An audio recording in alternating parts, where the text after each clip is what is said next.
That's not what I read. The true sign of the apocalypse is someone that dumb has a law degree. Worse, if your name has the word sun in it, there's no excuse for not knowing how an eclipse works. But it's no surprise that Joy is the one who understands science. She's been on the science diet for years. No, nothing really comes to mind. I was like, cha-ching. Listen, they're bitter, they're angry, they're entitled. They also should be. This should have been a reset for everyone who pushed lies and misinformation for the last. They call them Hitler, they call these things. America rejected them. And instead of coming back and saying, we lied, they instead are now doubling down. So let her keep doing it, because if she keeps that up, we're going to keep getting the Senate and probably the House and the White House, because people see right through your lies. So keep doing what you're doing. Game ball to Sunny. Sunny Hostin just got absolutely torched by Greg Gutfeld and Tyrus. And it wasn't pretty. What started as her usual smug commentary turned into a total unraveling. Gutfeld hit her with sharp sarcasm. Tyrus backed it up with cold, hard facts. And Sunny, she crumbled on the spot. This wasn't just a debate, it was a demolition. The views table might still be standing, but Sunny's argument sure isn't. Hostin's obsession with race gets thrown back in her face. Today's video comes to us from Sunny Hostin. Sounds like a town. We're in sunny Hostin. She was on PBS's Finding Your Roots, a show dedicated to researching celebrity ancestry. For context, Sunny is a staunch supporter of reparations and has made a fortune spewing nonsense about white privilege and racial justice. Well, turns out she's not as oppressed as she claims she is. She's actually the descendant of slave owners from... Sunny Hostin took her usual seat at the table, dripping in self-righteous flair, and dressed like she was ready to deliver a TED Talk on moral superiority. With that familiar air of certainty, she launched into another one of her patented tirades, fully expecting applause for her performative passion. But instead of applause, she walked straight into a wall of blunt reality, courtesy of Greg Gutfeld and Tyrus, firing back from a completely different stage. 1 minute, Sunny was confidently lecturing like her opinion was carved in stone. The next, her argument was shredded and trending online with captions like, "When feelings get wrecked by facts." Wow. I'm a little bit in shock. I just always thought of myself as Puerto Rican, half Puerto Rican. I didn't think I was, my family was originally from Spain and slaveholders. Yeah. So how are you feeling, my friend? I think it's actually pretty interesting that my husband and I have shared roots. Yeah. So I do appreciate... This wasn't The View. It was a roast, and Sunny showed up without armor. Gutfeld didn't even need to share the stage to dismantle her take. Just a viral clip, a dash of logic, and his signature sarcasm did the trick. As for Tyrus, he didn't need volume to make noise. He raised the bar. While Sunny wagged her finger like she was presiding over a courtroom, Tyrus calmly pulled out facts that tore holes through her claims like they were made of wet paper. And let's be honest, this isn't Sunny's first attempt at turning her seat into a pulpit no one asked for. She's made a habit of delivering doomsday monologues that sound less like analysis and more like a dramatic reading of a Yelp review for society. Sure, all that, and the price of butter. Sunny gets the game ball. If it wasn't for her, asking that question, it might have been a closer election. But when nothing really comes to mind, I was like, cha-ching. Listen, they're bitter, they're angry, they're entitled. They also should be. This should have been a reset for everyone who pushed lies and misinformation for the last. They call them Hitler, they call these things. America rejected them. And instead of coming back and saying, we lied, they instead are now double. Sunny once claimed that voters of color couldn't understand politics unless they agreed with her. Because in her world, she's the gatekeeper of correct opinions. But when you spend enough time preaching from a moral pedestal, someone's bound to knock it over. That's exactly what Gutfeld and Tyrus did. Without stepping foot on set, they dropped one truth after another, while Sunny flailed like someone who brought a glitter pen to a courtroom brawl, totally out of her depth. Their brains are small. But who's the dumbest one of all? True, none of them are in Mensa, but who's the most densa? Perhaps it's Sunny who mastered the art of making idiots look smart. Now, The View could ask a mirror who's the dumbest one of all, but there's no way that glass doesn't shatter. So instead, let's check out this clip from Monday's episode of The View when the ladies put their science caps on and discuss the solar eclipse. What made it all the more poetic was how effortlessly The View unraveled under pressure. The co-hosts clung to their script like actors in a Broadway show called Delusion, the musical. Whoopi gave her signature solemn nod, Navarro sighed like democracy had just died, and Joy Behar stared blankly, probably thinking about soup. That's The View in a nutshell. Not a discussion, but a choreographed routine where disagreement is treated like a contagion. Every time Sunny launches into another wild monologue, the others stare like loyal Labradors waiting for snacks. The synchronized nodding is so precise, you'd swear there's a metronome just off camera. And when facts crash the party, cue the fallback, emotional appeals, victimhood, or a sudden pivot to a headline just vague enough to change the subject. If all else fails, slap on labels like misinformation and wrap it in a smug blanket of elitism. Except this time, none of it worked. No, nothing really comes to mind. I was like, cha-ching. Listen, they're bitter, they're angry, they're entitled. They also should be. This should have been a reset for everyone who pushed lies and misinformation for the last. They call them Hitler, they call these things. America rejected them. And instead of coming back and saying, we lied, they instead are now doubling down. So let her keep doing it, because if she keeps that up, we're going to keep getting the Senate and probably the House and the White House, because people see right through your lies. So keep doing what you're doing. Game ball to Sunny. Greg Gutfeld and Tyrus didn't even have to show up in person to completely dismantle Sunny Hostin. They came in from the 5, cool and composed, armed with sharp wit, common sense, and an uncanny ability to expose nonsense with a grin. No yelling, no drama, just one reality check after another, dropped with the ease of seasoned pros who know the argument doesn't need volume, just precision. Sunny, on the other hand, looked like she was swatting at invisible facts. Flustered, deflective, and completely unprepared for the sudden collapse of her soapbox.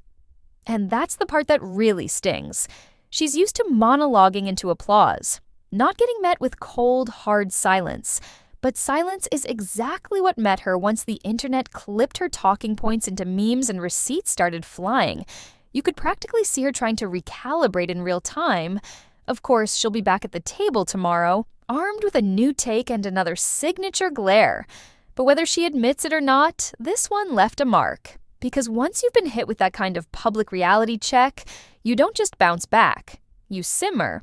And simmer she did, while Gutfeld and Tyrus stayed comfortably at a distance, casually lighting her narrative on fire without so much as breaking a sweat. It wasn't just a rebuttal, it was a full-blown exposure of the weak foundation Sunny's commentary rests on. No histrionics, no emotional spirals, just two guys with logic and a camera turning a puffed-up sermon into a punchline.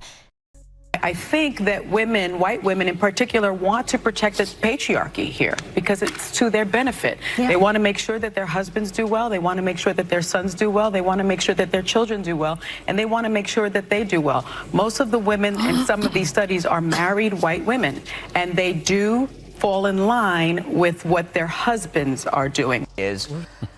People have to wonder, where does Sunny Hostin get her opinions? Yeah. Like you said, and it's obviously from her husband.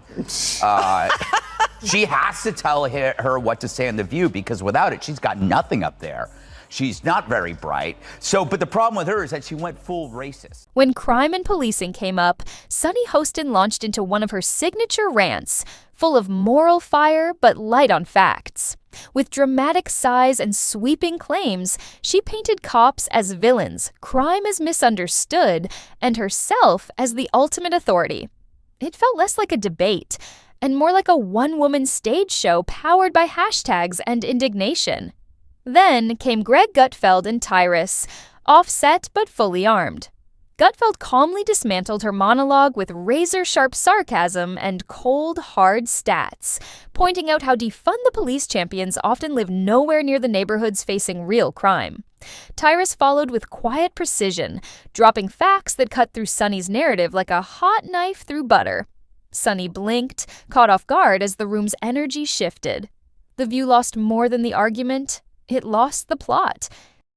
It's not even that. And The View, you don't need to find Trumpers. You need to fire your race baiters. Yeah. You need to fire the two races. You've had people. You had a McCain on there.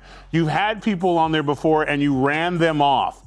So the racist ones who want to stick to this, Whoopi and Sunny, and the, was it Bette Midler? What's her name? Yeah, broke-ass Bette Midler. Fire them and bring people in. Maybe you could get McCain to come back. She was a Republican. Tyrus stepped in with his trademark calm, dropping a stat-filled analysis of violent crime rates in cities that had embraced defunding the police. He followed it up with a sharp jab at the hypocrisy of celebrities hiring off-duty cops for security while lecturing the public on community safety. His tone was cool, almost bored, as if he had explained this 1,000 times before to people who forgot as soon as they left the room, distracted by whatever new trend was popular on TikTok. Then, Greg Gutfeld delivered the knockout punch, an observation so well-timed and sharp that it didn't just land, it detonated. Instantly, the mood at The View shifted from a heated debate to full-on damage control. Sunny tried to pivot, tossing out vague talking points in a desperate attempt to salvage her argument, but the damage was already done. The internet noticed. The ratings noticed. And that's when Tyrus, the calm storm, dropped the reality bomb. While the View hosts were busy with their exaggerated theatrics, Tyrus didn't need to raise his voice. He didn't need a flashy performance. All he needed was cold, hard truth to deflate Sunny's fragile bubble of delusion. The problem is that you have to go after the racist people. And if be the CEO goes, you know what, I'm not going to allow a woman on my show or man that will go after white America and talk about them like dogs. That doesn't represent our ideals or values for anyone. And get rid of those people. And this will clear up real quick. So do you have to actually look in the mirror and clean up your own backyard and get the racist people out? Because that's who you allowed in. You allowed black racist on TV who could just go all day and say anything about white people. And I guess lo and behold, they forgot that there's a lot of people at home, white people at home during the day that are not watching your show anymore. So just clean it up. Tyrus delivered his points with a street-level precision that could only come from seeing the world without the polished lens of media privilege. This wasn't the kind of rhetoric shaped by studio lighting and scripted sound bites. It was raw truth wrapped in no-nonsense logic. He hit Sunny where it hurt most. Not only challenging her ideology, but calling out the privilege that she and her media elite friends often hide behind. While Sunny was busy pretending to be the voice of the oppressed, Tyrus reminded everyone of an inconvenient fact. She had as much in common with the average working-class person as she did with a reality TV star. You can't speak for the people in the trenches when your biggest concern is brunch with Ana Navarro. Tyrus dropped this truth almost casually. It wasn't just a burn. It was a smackdown that made everyone rethink every argument they had ever had, especially when the guy delivering it was dressed casually while Sunny tried to wear moral superiority like an oversized cape. Sunny's response? Pure, unadulterated silence. You could practically hear the panic in her head as she scrambled for something, anything, to salvage her dignity on live TV. Meanwhile, Joy Behar, clearly rattled, whispered abort mission in the background like an off-screen command no one dared to question. Sausage maker Johnsonville is recalling more than 42,000 pounds of pork sausage for possible contamination with plastic fibers. Fortunately, authorities were able to track all 42,000 pounds to a single location in New York City. When the facts started hitting Sunny too hard, she pulled the classic Sunny Hostin pivot, switching from being an intellectual juggernaut to a victim of hostility. The moment Tyrus and Greg delivered their lethal doses of reality, Sunny morphed into the person who starts a fight and then cries when they get a taste of their own medicine. She accused Greg and Tyrus of being inflammatory, as if they were the ones who set the flames of outrage in motion. But let's be real. Sunny was already sitting in the fire, throwing logs on the flames while pretending to be a neutral observer. Sunny loves to throw punches, and as long as no one hits back, she's fine with it. That's the gist of this moment. She's got the whole moral high ground thing down, until someone dares to tell her she's standing on quicksand. You could almost hear her inner monologue.